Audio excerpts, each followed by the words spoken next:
Bom dia a todos. Bom dia. Eu acabei de ser liberto da minha máscara. Minha mensagem hoje é libertos por Cristo, então nada mais apropriado. A gente se sente preso, né?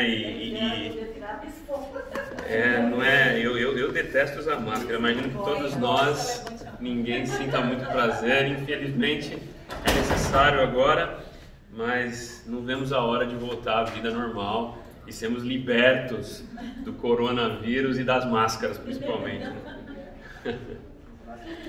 Bom, eu gostaria de ler com vocês, se vocês pudessem abrir a Bíblia de vocês em Colossenses 2, versículo 6 até o 23. Também queria agradecer muito a sua oração, Deolinda. Muito obrigado pelo carinho.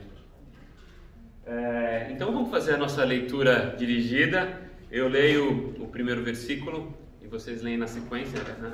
Conforme está aqui no PowerPoint. Eu não sei se todo mundo consegue enxergar. Pessoal aí do fundo, Cícero, que já é um ancião, eu não sei se ele enxergar, todo mundo está enxergando. Está enxergando? Então tá bom. Vamos lá. Portanto, assim como vocês receberam a Cristo Jesus, o Senhor, continuem a viver nele, enraizados e edificados nele, firmados na fé, como foram ensinados, transbordando de gratidão. Tenham cuidado para que ninguém nos escravize a filosofias vãs e enganosas, que se fundamentam nas tradições humanas e nos princípios elementares deste mundo e não em Cristo. Pois em Cristo habita corporalmente toda a plenitude da divindade, e por estarem nele, que é o cabeça de todo o poder e autoridade, vocês receberam a plenitude. Nele também vocês foram circuncidados, não com a circuncisão feita por mãos humanas, mas com a circuncisão feita por Cristo, que é o despojar do corpo da carne. Isso aconteceu quando vocês foram sepultados com ele no batismo, e com ele foram ressuscitados mediante a fé no poder de Deus, que o ressuscitou dentre os mortos. Quando vocês estavam mortos em pecados e na incircuncisão da sua carne, Deus nos vivificou juntamente com Cristo. Ele nos perdoou todas as transgressões e cancelou a escrita de dívida que consistia em ordenanças e que nos era contrária. Ele a removeu, pregando-a na cruz, e tendo despojado os poderes e as autoridades, fez deles um espetáculo público, triunfando sobre eles na cruz. Portanto, não permitam que ninguém os julgue pelo que vocês comem ou bebem, ou em relação a alguma festividade religiosa, ou a celebração das suas móveis, ou do dia do sábado. Estas coisas são sombras do que haveria de vir. A realidade, porém, que encontra-se em Cristo. Não deixe que ninguém os humilhe, afirmando que é melhor do que vocês, porque diz ter visões e insiste numa falsa humildade e na adoração de anjos. Essas pessoas não têm nenhum motivo para estarem cheias de si, pois estão pensando como qualquer outra criatura humana pensa. Trata-se de alguém que não está unido à cabeça, a partir da qual todo o corpo, sustentado e unido pelos seus ligamentos e juntas, efetua o crescimento dado por Deus. Já que vocês morreram com Cristo para os princípios elementares deste mundo, por que é que vocês, então, como se ainda pertencessem a Ele, se submetem a regras? Não manuseie, não prove, não toque. Todas essas coisas são destinadas a perecer pelo uso, pois baseiam em mandamentos e ensinos humanos. Essas regras têm, de fato, aparência de sabedoria, com sua pretensa religiosidade, falsa humildade e severidade com o corpo, mas não tem valor algum para refrear os impulsos da carne. Vamos orar? Senhor Deus, eu te agradeço por essa manhã, Senhor. Eu te agradeço porque o Senhor ainda nos garante a possibilidade de estarmos aqui louvando, Deus, aprendendo de Ti. Não sabemos quanto tempo teremos disso, Senhor, mas pedimos que o Senhor nos conduza, Deus, na Sua palavra, sempre firmados em Ti. olhando para o autor e consumador da fé, que é o Senhor Jesus Cristo. Muito obrigado, Senhor, pela vida e pela vitória que Ele nos dá na cruz.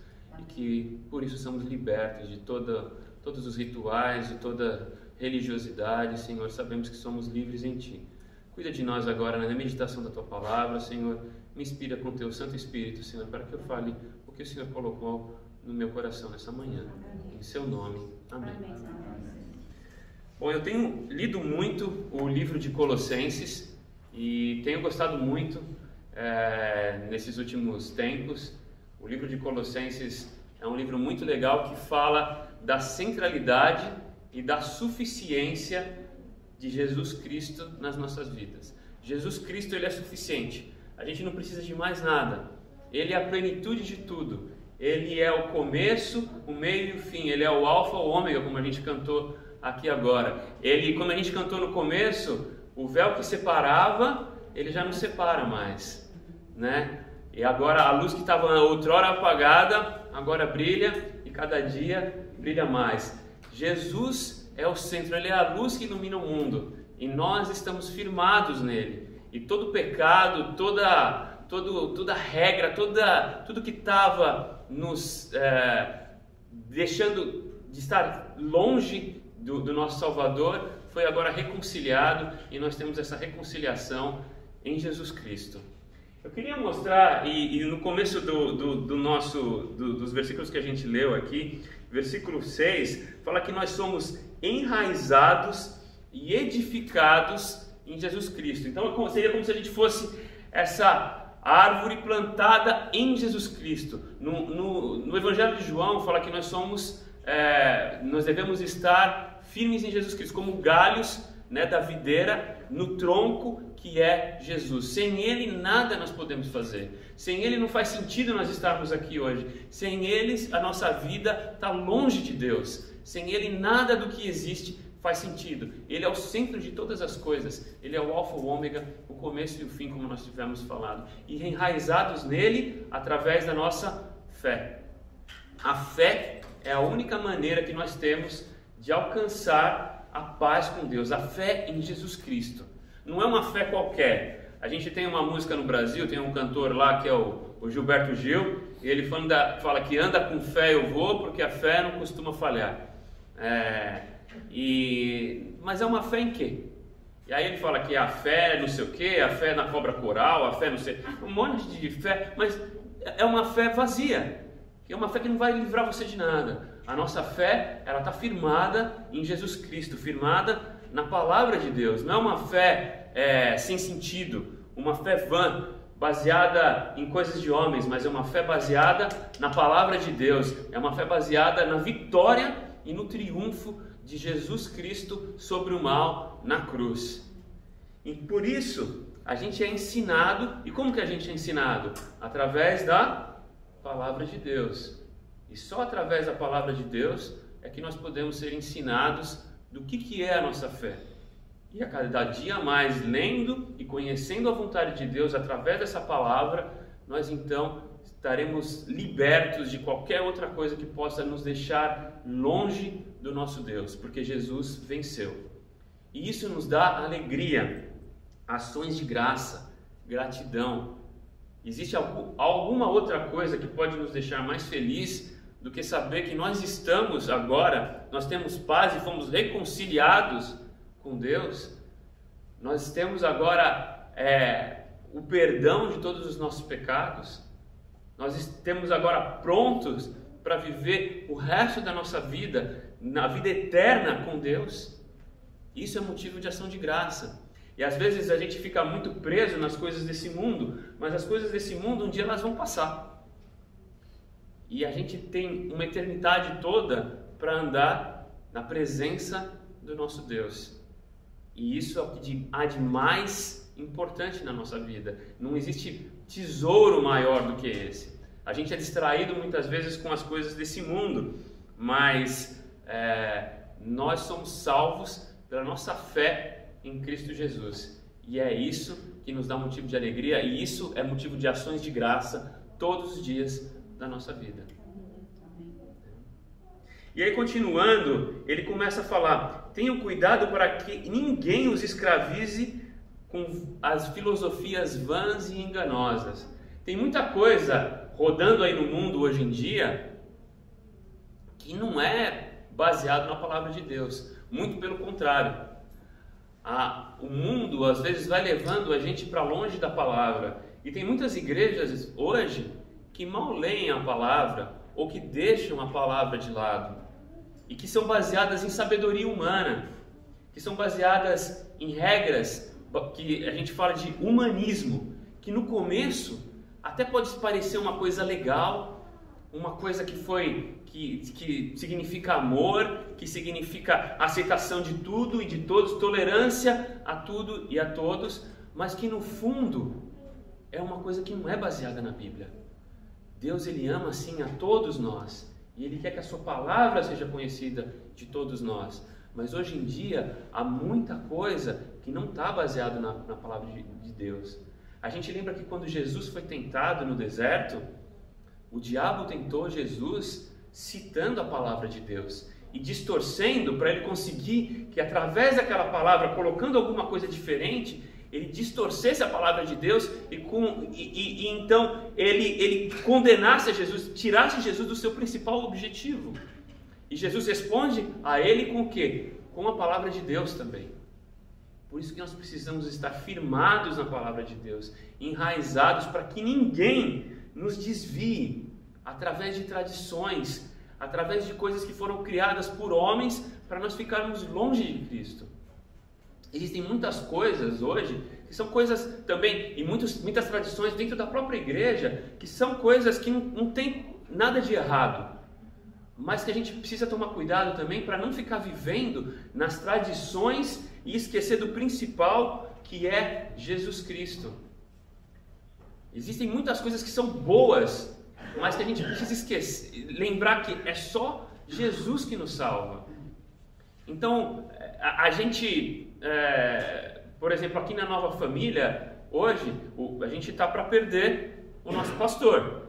O pastor Dinê está indo para o Brasil. Ele está no Brasil agora e a gente sabe que no final de novembro ele volta em definitivo para o Brasil. Claro que todos nós vamos sentir falta dele, porque ele, além de ser pastor, ele é um amigo querido. Para mim ele tem um significado, para mim, para minha família, é um significado muito especial. Ele nos ajudou muito aqui. E as igrejas têm o costume sempre de ter um pastor, né? Agora, eu participei por muitos anos de uma igreja que não tinha nenhum pastor. O pastor era Jesus Cristo. E as pessoas se revezavam na palavra e ministrando a palavra. Isso não significava que lá não era uma igreja. Era uma igreja, as pessoas amavam a Deus. Talvez, é bom ter um pastor, é ótimo ter um pastor, mas talvez não seja o momento da gente ter o pastor agora. Talvez no futuro essa igreja tenha o seu próprio pastor. Qual que vai ser o futuro? Vamos orar por isso. Talvez seja agora, talvez não, mas isso vai nos impedir de seguir andando na palavra de Deus. A nossa confiança, onde a gente deve estar enraizado, é em Jesus Cristo. Ele é a raiz de todas as coisas. E se você estiver indo numa igreja cuja raiz não é Jesus Cristo, então daí é um motivo para você se preocupar. Mas se nós estamos enraizados em Jesus Cristo, se nós pertencemos ao corpo de Cristo, se nós estamos na palavra de Deus, então nós estamos seguros. E nada pode nos desviar disso. E que a gente possa continuar firme em cima, vivendo em Cristo, porque nele está toda a plenitude. Jesus veio e ele é a plenitude de Deus. Tem uma situação em que Jesus, um discípulo de Jesus, né, um dos apóstolos, Filipe, ele chega para Jesus e fala assim para Jesus: Jesus, mostra-nos o Pai, e isso basta, eu só quero ver o Pai. E Jesus fala para ele: mas Filipe, eu estou com vocês esse tempo todo e você pede para mim, mostra-nos o Pai. Eu sou a personificação de Deus, eu sou o próprio Deus. Quem vê a mim, vê o Pai. Jesus é a plenitude de Deus. Tudo que nós precisamos, ele está em Jesus. Como eu disse, ele é o alfa e o ômega. E nele nós recebemos também a nossa salvação. Os antigos, os judeus, eles achavam que a salvação deles estava baseada na circuncisão, porque Deus pediu para Abraão, para eles serem circuncidados, que era uma marca no corpo dos homens, né? Na época, e os judeus continuam assim até hoje, e eles achavam que quem não fosse circunciso, quem não fosse um incircunciso, não estaria salvo. E Deus fala, não tem... E Paulo bate muito nessa tecla de que não tem nada a ver com isso. Não é porque você pertence a uma determinada classe ou uma determinada nação, como os judeus no caso, é que você é salvo. Não é por causa que você nasceu na igreja, porque o seu pai e sua mãe são homens fiéis na igreja, não é porque você serve na igreja que você é salvo. Não é porque todo domingo você se dedica à igreja e você faz um monte de coisa para Deus, e porque você contribui com missões, e porque você dá o seu dízimo, que você é salvo.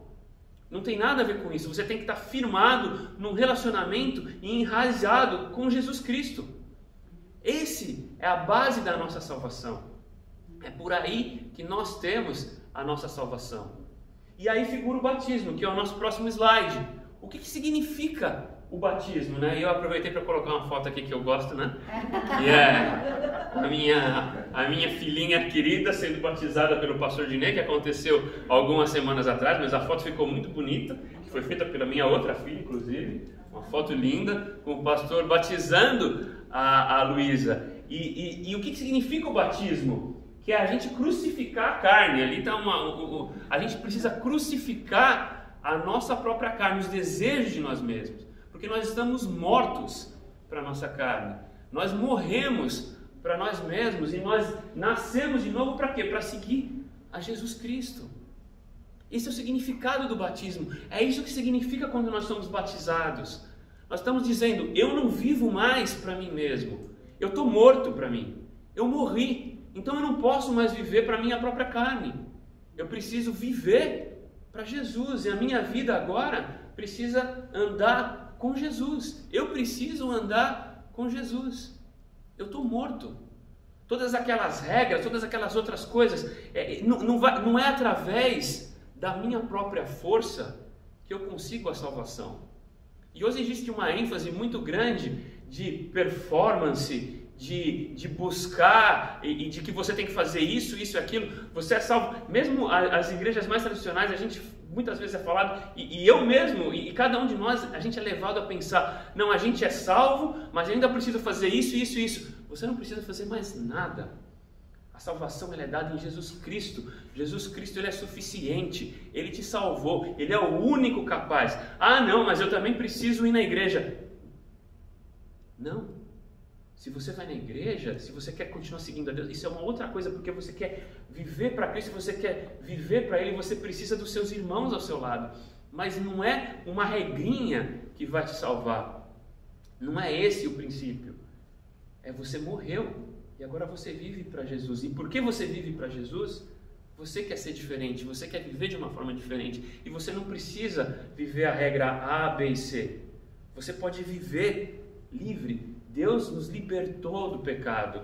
Ele nos libertou, né? Cadê a minha máscara? Ela sumiu minha máscara. Não vou sentir falta dela. Ele me libertou da minha máscara. Eu não preciso mais ficar respirando aquele negócio, né? Aquele bafo, né? Que você fica...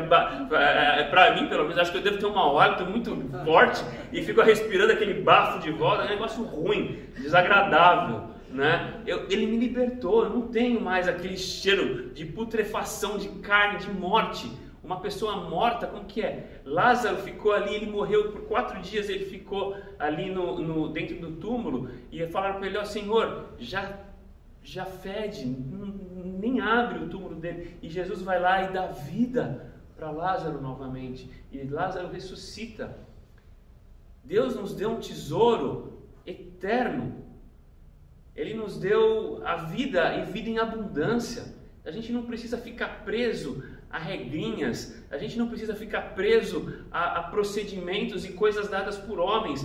Nós somos livres, eu sou livre em Jesus Cristo. E ele fala que a lei e as coisas, e ele estava falando especificamente ali para a igreja de Colosso, que estava trazendo ali para dentro da doutrina deles uma série de coisas do judaísmo, e o judaísmo tem uma série de regrinhas. Então, se você vai na igreja dos judeus, né, numa sinagoga, vai ter uns homens de um lado, as mulheres de outro, eles vão estar usando um kippá, eles vão estar usando uma série de coisas que estão voltando vocês para a regra que eles viviam, e que era a forma de Deus falar: olha, é a lei. Eu queria que vocês vivessem para vocês terem ideia do que é a lei. E para vocês terem certeza de que através da lei, vocês não conseguem cumprir a lei. Nenhum deles. Naquela época, quando Jesus veio, os discursos mais duros dele não foram contra as prostitutas, não foram contra os publicanos. Os discursos mais duros de Deus, de Jesus, foram contra os religiosos, contra os fariseus. Porque os fariseus, eles se achavam melhor do que os outros, porque eles seguiam as regrinhas. E hoje em dia, existe uma necessidade da igreja de querer voltar ao Velho Testamento e lembrar das regrinhas, quando isso era só sombra do que é a libertação em Jesus Cristo. Jesus Cristo veio para nos livrar das regras. Jesus Cristo veio para nos tirar de qualquer ordenança e nos dar um novo coração, nos dar um novo espírito. Por que a gente tem que voltar e ficar vivendo da mesma maneira que a gente vivia antes? Ou viver dentro de regras que não significam nada, que não tem valor nenhum, porque Jesus é a plenitude de tudo aquilo. Ele veio nos dar um novo coração. Ele veio substituir aquilo que só mostrou para a gente que a gente não consegue cumprir com as regras. No Sermão do Monte, Jesus fala várias coisas. Ele fala: todo aquele que odiar o seu irmão, né? Ele fala, está escrito, não matarás, mas eu falo para você, todo aquele que irá contra o seu irmão, já pecou e já o matou no seu coração. Você nunca irou contra o seu irmão? Você nunca teve essa sensação de que você está pecando do mesmo jeito? Nós somos pecadores, é a nossa natureza. A lei e as regras só mostram para a gente que a gente não consegue, a gente não é capaz de cumprir. E Jesus nos tira dessa escravidão. Ele nos dá um novo coração. E só através dele, porque pela graça sois salvos mediante a fé. E isso não vem de vós, isso não vem do mundo, isso não vem de sabedoria do homem, isso não vem de uma autoridade religiosa, do pastor da igreja, não vem do bispo, não vem do presidente da convenção dos batistas, não vem do papa, não vem de ninguém. Isso vem de Jesus Cristo, porque ele é o único que foi capaz de dividir o véu em dois e nos restabelecer a comunicação com o Pai. Vocês lembram que no Velho Testamento o sumo sacerdote ele não podia chegar na presença do Santo dos Santos, que era onde Deus habitava. Deus ele queria habitar no meio de nós. Então ele cria o tabernáculo e fala para Moisés: constrói o tabernáculo, e com uma série de regras e uma série de coisas. Então o sumo sacerdote só podia chegar no Santo dos Santos uma vez por ano, levando o sangue com todo um cerimonial. E se ele não seguisse aquele cerimonial, ele morreria. Então ele já vinha com uma corda amarrada no pé dele. E tinha um véu que separava, e aquele véu ele não podia ser ultrapassado, e ali qualquer coisa que ele fizesse ele podia cair morto e fulminado ali. Por quê? Porque Deus é santo e nós somos pecadores. Jesus veio, o que aconteceu? O véu rasgou de cima embaixo no templo. Daí já não estava mais no tabernáculo, era no templo, que seguia as medidas do tabernáculo. Então acabou aquela separação. E o que aconteceu então? Jesus nos manda o seu Espírito Santo que habita em nós. E hoje nós somos o templo do Espírito Santo. A igreja, a gente precisa da igreja. A gente cantou aqui alguns fins de semana atrás: eu preciso de ti, querido irmão, precioso és para mim, querido irmão. Isso tudo é verdade. Nós precisamos uns dos outros. E Deus usa nós, uns aos outros, para nós edificarmos as nossas vidas. Mesmo quando é aquele irmão mais difícil, com quem você tem dificuldade de relacionamento, Deus está usando aquele irmão para edificar a sua vida. Então, a congregação e estarmos juntos, isso é importante. A gente não pode parar. Em Hebreus fala: não deixemos de congregarmos, como é costume de alguns antes, nos exortemos mutuamente, tanto mais quanto vede que o dia do Senhor se aproxima. Então nós precisamos da igreja, nós precisamos estar próximos uns dos outros, porque Deus, Jesus, ele é o cabeça da igreja, e nós, cada um de nós tem a sua função dentro do corpo de Cristo, e cada um de nós tem essa função de nos edificar mutuamente. Então é importante que a gente esteja junto, se falando, se edificando, se exortando, falando, irmão, cuidado com isso, cuidado com aquilo, se alegrando com os irmãos, orando pelos irmãos. Mas a igreja em si, a instituição, os pilares, não faz diferença. O que é importante é que a gente esteja unidos, com afetos, com amor, exortando uns aos outros. E isso muda tudo. No próximo slide, a gente está falando, foi mais ou menos o que eu falei aqui, o que é a lei e o que é a graça. E a graça vale muito mais do que a lei. Por que muita gente hoje quer voltar para a lei? Por que a gente precisa voltar? A lei, a gente pode aprender muita coisa com a lei. A gente pode aprender como Deus é santo. A gente pode aprender como Ele é perfeito, como Ele é o Criador dos céus e da terra.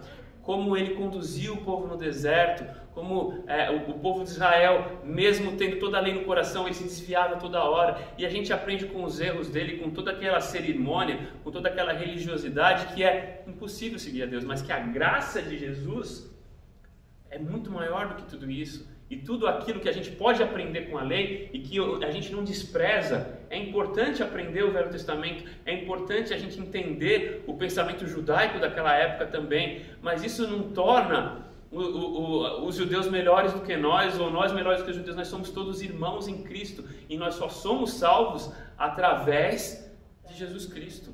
Ele é o único capaz de nos salvar pela graça, e Ele foi ali e ele derrotou o nosso inimigo na cruz.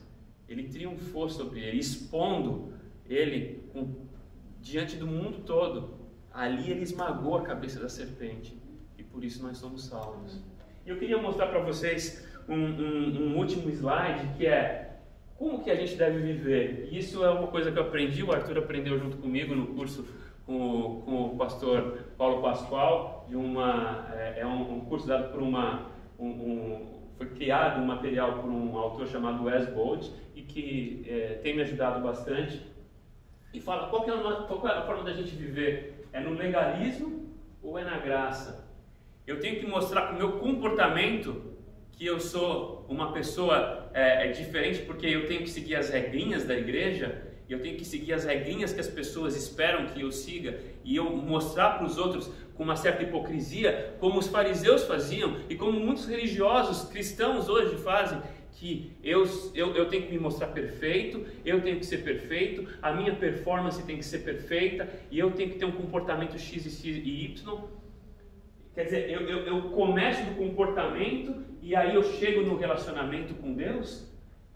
Esse comportamento me dá uma identidade? Ou é justamente o contrário? É o meu relacionamento com Jesus, a minha vontade de agradar a Jesus vai me dar uma nova identidade, porque agora eu sou filho de Deus, eu morri para o meu pecado e eu quero nascer de novo e viver como Jesus viveu, eu vou ser uma nova pessoa, então o meu comportamento vai ser impactado por quem eu sou. Porque isso está lá enraizado dentro do meu coração, porque eu fui comprado pelo sangue de Jesus Cristo, o sangue precioso do Cordeiro. Ele que me comprou e que me dá uma nova identidade, e através disso eu tenho um novo comportamento. Mas eu não preciso começar do comportamento para ter um relacionamento com Cristo. Esse relacionamento ele já foi conquistado. Ele morreu na cruz do Calvário. E essa cruz eliminou qualquer barreira que eu tenha com Deus. E agora eu quero viver, e eu quero viver para Ele, porque eu não merecia isso, porque eu sou pecador. Nenhum de nós merece o que foi feito na cruz do Calvário. Nenhum de nós somos todos pecadores e nós merecemos a morte e a separação interna de Deus. E isso muitas vezes não é falado, e hoje em dia não é falado na igreja. Eu não mereço nada. Eu não mereço nada, a minha performance, qualquer coisa que eu possa fazer não tem valor nenhum. Deus fala que são como os trapos de imundícia. Qualquer festa, qualquer cerimonial religioso, qualquer coisa que eu faça, isso não tem valor nenhum. Eu só passo a ter valor quando eu sou uma nova criatura em Cristo Jesus. Quando eu passo a viver de novo pelo sangue de Jesus, quando eu quero fazer a vontade dEle, quando eu falo, o Senhor é o meu Senhor. O Senhor é dono da minha vida. E é isso que significa aceitar o Jesus como Senhor e Salvador. Eu não pertenço mais a mim, eu pertenço a Jesus. E se eu pertenço a Jesus, eu quero fazer a vontade dEle. E eu quero viver numa perspectiva da eternidade. Eu quero viver para sempre, porque regrinhas não vão me ajudar a viver longe de Deus. O mundo tem regras, tem muitas regras, e continua tendo criminosos, continua tendo coisas. As regras não nos tiram a possibilidade de errar, né? E mesmo em Jesus, muitas vezes a gente esquece, a gente precisa ser lembrado o tempo todo: eu estou em Jesus, eu vivo em Jesus, Jesus me comprou pelo seu sangue. Eu não merecia, mas Ele me comprou, e por isso eu sou uma nova criatura. As coisas antigas já passaram. Eu quero viver para Jesus, eu quero ter uma perspectiva eterna. Eu não quero olhar para cá e viver uma vida com medo do que possa me acontecer, porque eu sei que se alguma coisa me acontecer, eu vou estar vivendo eternamente para Jesus. Ele quebrou todo o medo, Ele quebrou todo o link que a gente tem, todo peso, jugo do pecado ou de qualquer coisa que a gente possa ter medo. Ele nos dá nova vida, vida em abundância, e eu vivo para a glória dele. E eu quero dar testemunho dessa vida que Ele me deu para todos os que estão ao meu redor. Eu não quero mais viver com medo, eu não quero mais viver sendo escravo do pecado, eu não quero mais viver seguindo regras de homens. Eu quero viver para o meu Jesus, porque Ele é o único que é digno. Não tem nenhum pastor, não tem nenhuma autoridade, nenhuma pessoa que me dá vontade de viver por Ele. Mas Jesus, Ele sim, Ele é digno, Ele é santo, santo, santo, e é por Ele que eu vou viver, e através dEle eu tenho essa nova vida. Que a gente possa pensar nisso e pensar na maravilhosa graça de Jesus, que a gente vai cantar agora aqui. E eu chamo o nosso grupo de louvor para a gente poder cantar, e depois eu vou pedir para a Carrô encerrar em oração.